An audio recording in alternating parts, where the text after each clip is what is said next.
A small incision that raises big questions. The dilemma of whether circumcision should be protected as a religious freedom or whether it amounts to bodily harm is one that Germany is currently dealing with.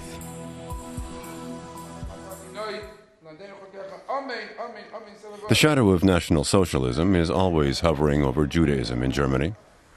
And there are also tensions with the Muslim faith. Surprisingly, the German government quickly drafted a bill that everyone could agree on. Justice Minister Sabine Leuthäuser-Schnarrenberger helped write the bill. I know that countries abroad are very interested in how Germany is handling the debate.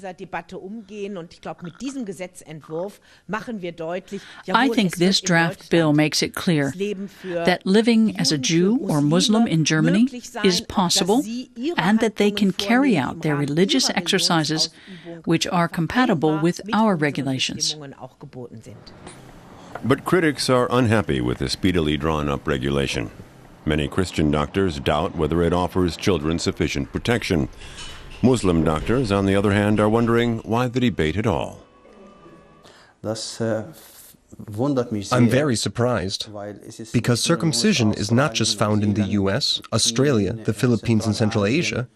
It's being introduced everywhere on cultural, religious, or hygienic grounds.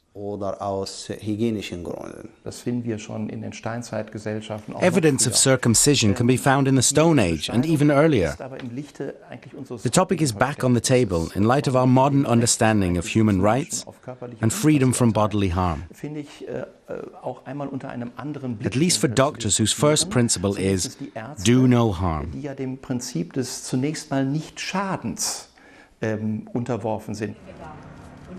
Muslims and Jews do not see circumcision as harmful to the child, but rather as an indispensable part of religious identity. Some families have even threatened to leave Germany if they cannot practice their rites.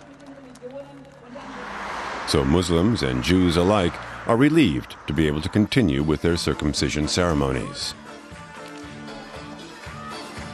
The planned regulations are being generally well received, which can be interpreted as a sign of ethnic belonging in Germany. Many Jews and Muslims don't see the circumcision debate as objective. I've noticed that the arguments against it aren't backed up with science. There is extensive literature that describes the complications that may result.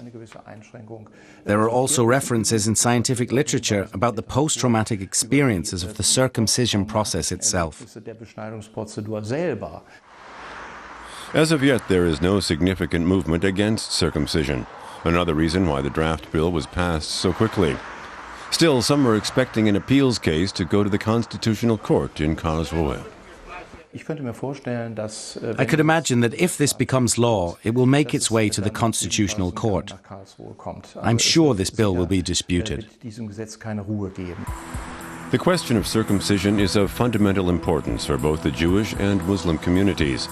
After a brief hesitation, the government has decided that circumcision is compatible with bodily autonomy and freedom from bodily harm. But that doesn't mean the debate is over.